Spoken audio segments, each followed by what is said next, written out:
Bienvenidos a Revista de la Universidad de México. ¿Qué tal? Bienvenidos a Revista de la Universidad de México. Los invitamos al programa del día de hoy, en el que vamos a hablar de historia y nos vamos a concentrar en dos episodios, la Batalla del Álamo y la Batalla del 5 de Mayo. Para eso nos acompaña el escritor e historiador Paco Ignacio Taibo II. Francisco Ignacio Taibo Maojo, mejor conocido como Paco Ignacio Taibo II, es originario de Gijón, España, y ha residido en México desde los 9 años. Narrador, ensayista, activista social e historiador, ha sido reconocido con el Premio Nacional de Historia, el Premio Internacional Dashiell Hammett de Novela Policíaca y el Premio Internacional de Novela Planeta Joaquín Mortiz. Como escritor se ha ocupado de la novela de aventuras, histórica y policíaca, entre otros géneros. Sus libros se han traducido a diversos idiomas y circulan en alrededor de 28 países. Taibo II es un historiador agudo, que se distingue por revelar los hechos más allá de la versión oficial. De ello dan cuenta títulos como El cura Hidalgo y sus amigos, Temporada de Sopilotes, una historia narrativa sobre la decena trágica, El Álamo, una historia no apta para Hollywood, y Los libres no reconocen rivales, una historia narrativa de la batalla de Puebla del 5 de mayo de 1862. Nacho, otro programa con Paco Ignacio Taibo. Qué privilegio, Paco Ignacio, bienvenido. Me están explotando ustedes. Sí, pues sí. O tú estás explotando la universidad. Está bien. ¿Te imaginas lo No, que yo soy significa? Puma desde chiquito. Sí, pero además imagínate todo el campo que abarcas, el campus grande. Bueno, pero yo quiero hablar en esta ocasión efectivamente de dos libros excepcionales. Excepcionales por lo que cuentan, por lo que aclaran, por lo bien escrito, por lo amenos que son. El Álamo y Los libres no reconocen rivales, sobre el 5 de mayo. Vamos a empezar con el Álamo. Una historia no apta para Hollywood. Efectivamente, ahorita estábamos platicando antes de empezar el programa, yo tengo una novela que se llama La Invasión, y este es como el antecedente. Yo tengo el principio de que una de las razones por las que perdimos Texas es porque estaba deshabitada, prácticamente. Error que ya estamos corrigiendo los mexicanos, invadiendo nuevamente Texas. Pero déjenme decirles que esta novela nos aclara, qué maravilla poder leer así la historia, nos aclara muchos mitos y entendemos efectivamente no solamente la invasión que se dio muy poco tiempo después, una década, ¿no? Bueno. 36, 46, sí, 9 años. 9 años. Sino entendemos la actitud, ese estigma que cargamos de ser vecinos del imperio más grande del mundo. Y ya para entrar en materia, oigan ustedes este pasaje del Álamo de Paco Ignacio Taibo II. Travis Morales cuenta: de niño en la primaria recuerdo que cada aniversario nos refregaban el grito del Álamo. Odiaba la primavera cuando se acercaba la fecha y nos hacían vestir de soldados mexicanos para representar la batalla del Álamo o la de San Jacinto. Recuerdo que nos decían que los sanguinarios mexicanos, miren, el burro hablando de orejas, mexicanos asesinaron en el Álamo a nuestros heroicos y valientes defensores de la libertad y la democracia. En 1960, cuando estaba en tercer grado, la escuela entera fue a ver la racista película El Álamo de John Wayne.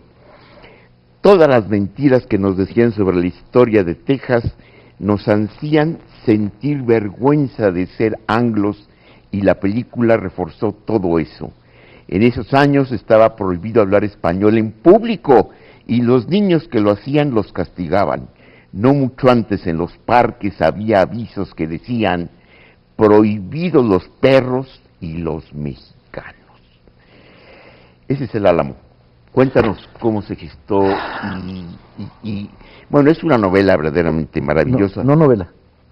No novela. Me defiendo. No, no novela. Bueno, está tan ameno que se lo echa uno como novela. Eso te lo agradezco, que se pueda leer, pero es un libro de historia, narrativa. No hay nada ahí de ficción, cero ficción. No, bueno, la investigación que publicas en tu bibliografía al final es inmensa, ¿no? Sí. Es impresionante. O sea, ¿cuánto te llevó investigar?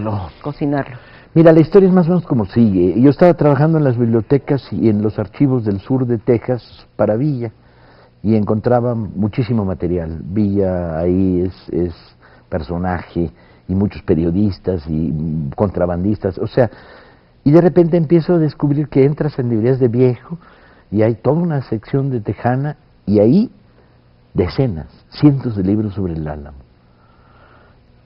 Y me entró la curiosidad, y empecé a comprar cosas y a reunir material, y a ubicar archivos, documentación, y a entrar al gran debate que existió en Internet durante 20 años sobre el Álamo, en el que participaron 1.500 personas, la mayoría historiadores amateurs con mucho material. ¿De ambos países? No, solo norteamericanos. Ah.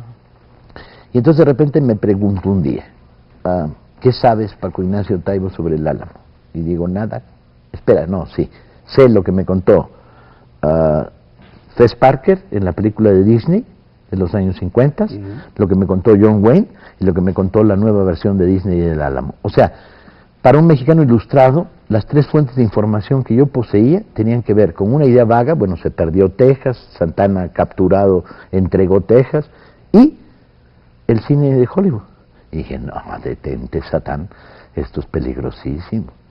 Y entonces ya la curiosidad se volvió un motor. Entonces empecé a trabajar, mientras estaba en otros muchos proyectos, en los últimos 7 años, sobre la historia del Álamo. Y conforme avanzaba, se me iba quedando la boca abierta. Este libro lo escribí así, porque no lo puedo creer.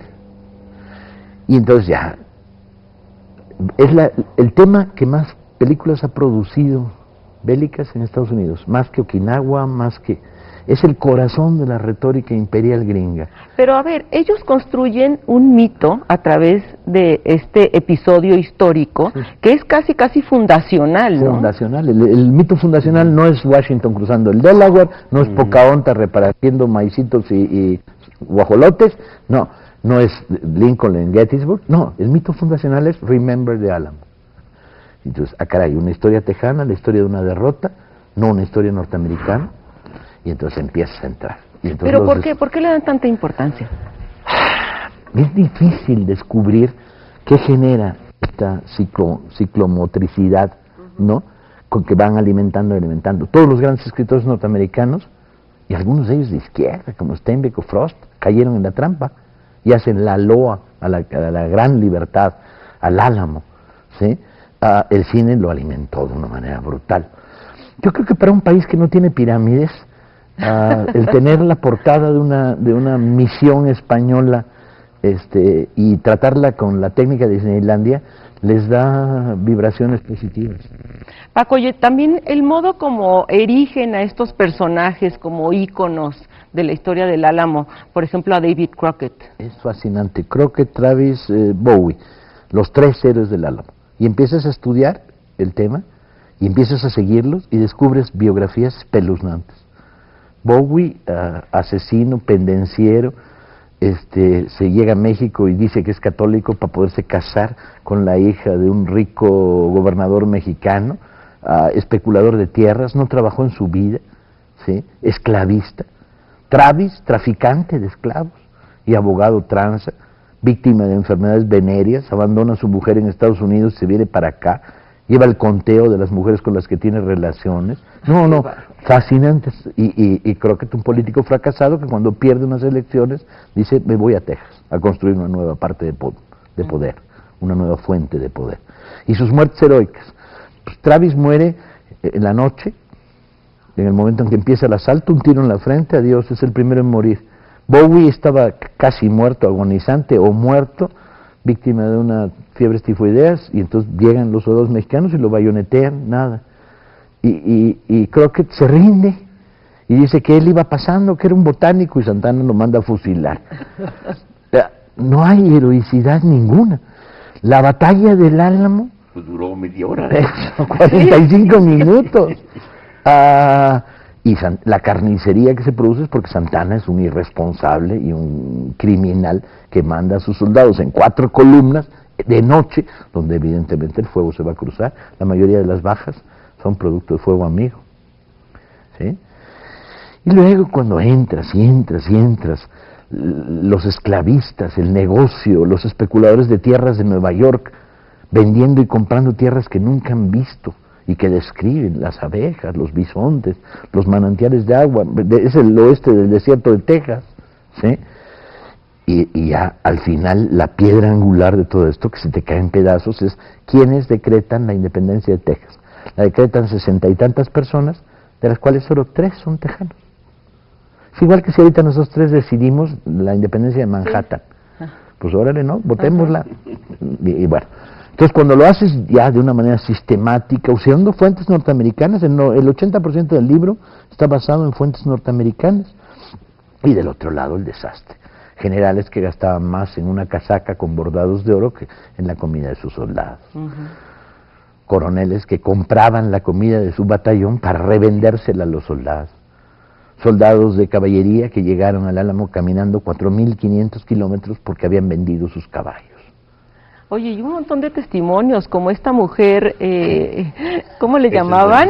Son delirantes. ¿Cómo le llamaban a esta mujer viejita que después declaró? Doña, espérame, Castaño, espérame. Sí, no puedo escribir, tengo que equivocarme en el libro.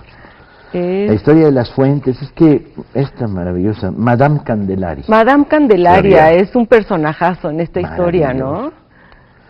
Empezó a recobrar la memoria a los 80 años, ¿sí? Y la tenía perfecta a los 90. Y luego se descubrió que no había estado en el Álamo el día del combate. Pero todos los primeros, nadie se salva, la batalla dura 45 minutos y no hay supervivientes, excepto 2 esclavos negros o 3 que estaban adentro, un grupo de mujeres, 4 o 5 y niños.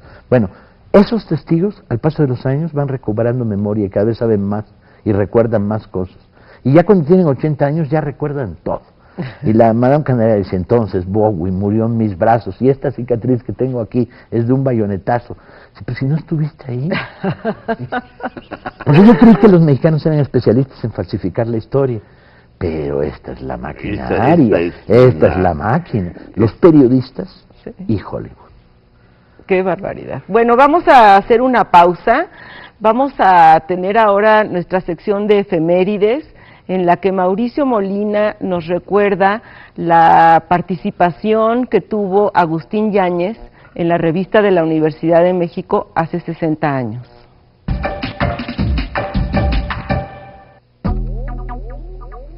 En mayo de 1952, en la revista de la Universidad de México, Agustín Yáñez, el autor de Al filo del agua, escrita 5 años antes, escribía: en los tiempos modernos es el novelista quien cumple más directamente la función del vate, conferida de antiguo a los poetas, pues al captar la realidad en las mallas de la ficción, el novelista descubre los signos del futuro. Para Yáñez, la novela era un arte de profunda raigambre patriótica, el núcleo narrativo de la expresión de una nación. Yáñez marca los derroteros de su propia perspectiva y escribe: creador de destinos, estados, opiniones y coyunturas, el novelista tiene la pureza del santo y la malicia del protervo, la sabiduría del entendido y la ignorancia del necio. Digámoslo sin ambajes, en México va siendo inaplazable la adopción de un sistema que otorga al trabajo literario un tratamiento por lo menos igual que a las otras bellas artes. La edad de hierro, la etapa heroica que siguen viviendo las letras mexicanas, debe tocar a su fin. Como la del músico, la del pintor, la del arquitecto, la principal actividad del escritor debe ser escribir. Por ella y para ella debe vivir. El ominoso mecenazgo a medias que consiste en empleos o en impresiones de libros debe acabar. Para Yáñez, la novela era un género que necesitaba ser impulsado para expresar de una manera mejor la realidad nacional. ¿Acaso estemos lejos de esta visión de la novela, ya que el texto de Agustín Yáñez era un clamor en el desierto? Unos años después aparecería Pedro Páramo de Juan Rulfo y un valiente mundo nuevo de la novela mexicana se abriría con la obra de Juan José Arreola, Carlos Fuentes, José Agustín, Juan García Ponce y una pléyade de novelistas y narradores que escribirían la cartografía novelística de la literatura mexicana de mediados del siglo XX. En un momento más regresamos a Revista de la Universidad de México. Ya estamos de regreso en la Revista de la Universidad de México. Bueno, ya estamos de regreso aquí en Revista de la Universidad de México conversando con Paco Ignacio Taibo II. Estuvimos hablando de la Batalla del Álamo. Ahora vamos a hablar de otro libro de él que se llama Los libres no reconocen rivales, una historia narrativa de la Batalla del 5 de mayo de 1862. Pero antes los invitamos a hacer un recorrido por una magnífica exposición sobre la Batalla del 5 de mayo que está en el Museo del Estanquillo.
Bueno, pues espléndido para entrar en materia, recorrido por ese museo verdaderamente espléndido. Y bueno, vamos a hablar ahora de Los libres no reconocen rivales, una historia narrativa de la Batalla del 5 de mayo de 1862, que también tiene este carácter tan ameno y tan profundo y tan exhaustivo como es todo lo histórico que escribe nuestro querido Taibo II. Y bueno, lo primero que, ahora sí que yo empezaría por el final. ¿Por qué le quitaron Puebla de Zaragoza? Los ediles del ayuntamiento poblano, que no quieren a Zaragoza, como Zaragoza tampoco quería a los reaccionarios, incluso en un momento muy afortunado dijo, voy a voltear los cañones y disparar para adentro. Es muy fuerte y muy duro Zaragoza con los conservadores poblanos, sí, que lo claro. estaban traicionando además con los franceses. Es que Puebla... En aquella época Puebla tenía lo suyo. Tenía lo suyo.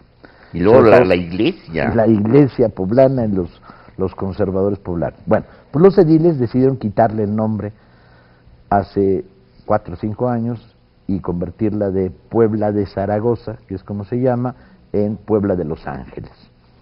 Y armamos un tango potente. Muchos historiadores, ciudadanos, protestamos y los paramos. Y luego los acabó de parar el constituyente porque el nombre de Puebla de Zaragoza se debe a un edicto de Juárez 5 días después de la muerte de Zaragoza. Entonces, para sustituirlo, no lo podías hacer con un acuerdo de cabildo, tenías que hacer con otro edicto presidencial. Y entonces se tuvieron que comer toda la papelería que habían fabricado. Oye, realmente fue heroica la participación de Zaragoza en esta batalla, ¿no? Zaragoza es un personaje entrañable. Primero, tiene una historia trágica, viudo, prematuro, se le mueren sus hijos chiquitos, soldado voluntario sin ninguna carrera militar, está en todas, está en la guerra, la revolución de Ayutla contra Santana, la guerra de Reforma, la intervención, muy joven, no llega a los 35 años cuando muere, y es ministro de la guerra, y de repente Juárez le dice, lo voy a reducir de cargo, lo voy a convertir. Y Zaragoza dice, es un honor, señor presidente, si no me lo hubiera pedido usted, se lo hubiera pedido yo. Y lo manda a dirigir el ejército de Oriente, que es el único contención que hay contra el avance de los franceses que vienen desde Veracruz. Y entonces Zaragoza, este personaje con cara aniñada, que reaccionando contra el ejército santanista, viste de una manera extraordinariamente humilde, uniforme de paño azul, capote gris, sin insignias de general, ¿sí? Con una cachuchita para quitarse la lluvia, los lentes pequeñitos de burócrata, muy miope, con poca voz. Entonces cada vez que tiene que dar un discurso tiene que recorrer las filas y repetirlo 5 veces, 10. Oye, qué retrato tan minucioso haces, ¿eh? Pues es la parte que más me gusta de la historia. O sea, si los personajes no tienen carne, son de palo. Y si son de palo, tenemos la historia que tenemos siempre, en la que no hay identidad, no hay encuentro. Sí, bueno, porque también habría que decir, Nacho, que parte del atractivo y el interés que uno encuentra en estos libros es porque está contando la historia a través de microhistorias, que le dan otro sentido, ¿no?, Claro. a la narración. No, pero además es cierto. Por ejemplo, otro personaje fundamental, ya lo mencionabas, en este libro, es la propia ciudad de Puebla. Porque, por ejemplo, en este capítulo, fíjense qué reveladores palabras. Puebla es una ciudad singular donde eternamente han convivido en choque frontal el pensamiento más retrógrado de México y el más progresista. No es en balde la ciudad cuyos obispos decidieron ofrecer un Te Deum a las fuerzas francesas que la conquistaron, y también la de aquellos campaneros que se robaron casi todas las cuerdas de las campanas ese mismo día para impedir que repicaran y se las llevaran a Juárez, a la Ciudad de México. Entonces es muy bonita la recreación, porque además entiendes.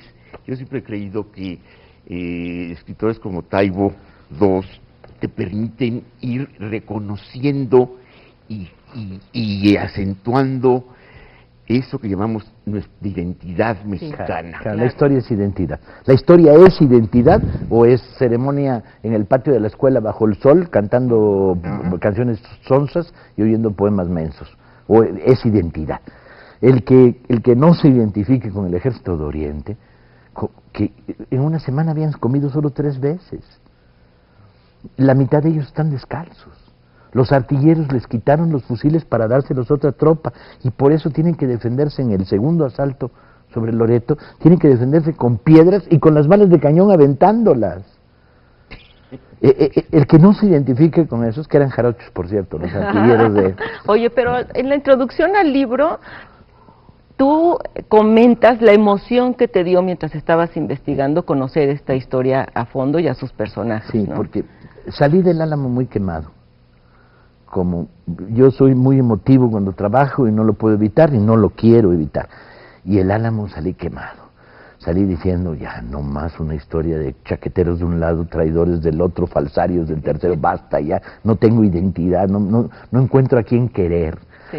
Y entonces, hace 4 meses dije, voy a escribir. En la época de la Reforma he estado recolectando archivos, documentación, mucho tiempo, y tenía mucho material. Y a diferencia del Álamo, que me tomó 7 años escribirlo, los libres no reconocen rivales, me lo eché en 3 meses. La investigación y la redacción, escribiendo todas las noches. Y lo tenía, y ya era mucho trabajo adelantado, solo tuve que hacer una pequeña investigación para refrescar cosas. Me encontré un libro fundamental, que es el de Martín Reyes Baizade sobre... Y luego me releí los tomos correspondientes de los 3 grandes cronistas de la época para adquirir el sabor del momento. ¿Pero qué fue lo que más te emocionó? Encontrar el texto del Nigromante. A ver. De repente el Nigromante se escapa después de que los franceses toman la Ciudad de México, se escapa, se va a Mazatlán, lo bombardean y se echa un discurso en la plaza de Mazatlán. Es el discurso más delirante que yo he visto en mi vida. Y mira que yo quiero al Nigromante. Pero dice, entre otras cosas, víctima del ardor patrio. Dice, los franceses son todos cornudos, todos. Inventaron el matrimonio para poder justificar la traición. El vino no lo inventaron los franceses, el vino lo inventaron los romanos y los trajeron a los galos, que eran unos tarados. Las minas, ¿no? Y así, hasta llegar a niveles de delirio. Y tú dices, el nigromante se pasó un pelín, ¿no? Luego vendría la Comuna de París y compondría la visión que el nigromante tenía de Francia. Pero el encuentro de ese documento absolutamente arbitrario, ¿no? Y la posibilidad de rescatarlo para este libro, por un lado. Y por otro lado, la ternura que me da el personaje de Zaragoza y el amor que tenía la gente por él. Ajá. Hay mucha gente que quiere a Zaragoza porque salen los billetes de 500 pesos, entonces los gobernadores de Puebla, los ediles, estos. Yo quiero a Zaragoza porque era uno de los liberales duros del juarismo, lo que llamaban los rojos o los puros. Y Zaragoza es maravilloso.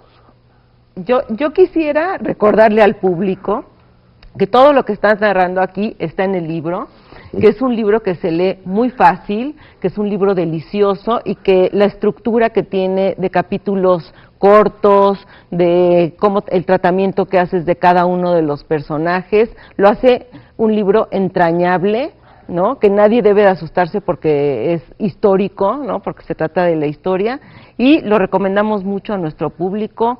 Nacho, pues muchas gracias por esta conversación. Ha sido de veras Paco Ignacio, un gusto, de verdad, un privilegio. qué bueno que viniste. Gracias, Paco. Un placer. Te lo agradecemos mucho. Esta es tu casa, la UNAM, y pues nos vemos. Desde chiquito. Esperemos que nos veamos muy pronto. Un placer. Hasta pronto, nos vemos la semana que entra aquí en Revista de la Universidad de México. Muchas gracias.